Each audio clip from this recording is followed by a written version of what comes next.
Hello everybody, in this video I'm going to show you how to fix this annoying error on Sea of Thieves for Windows. Okay, there are two methods, so try not to skip any steps.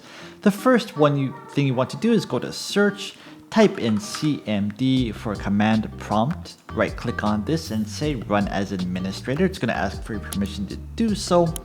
Once you have this screen, type in sfc/scan now, all one word, hit enter. This will take a couple of minutes, but basically this will go through your Windows PC and check if there are any corrupt files. And if there are any corrupt files, it will fix them automatically. Okay, if you've done this and it still doesn't work, let's move on to method number 2.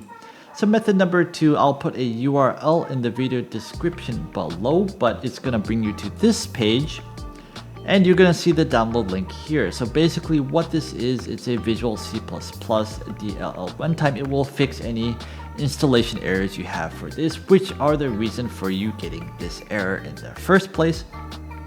Once you've downloaded it, you're going to see a zip file like this. You want to extract it.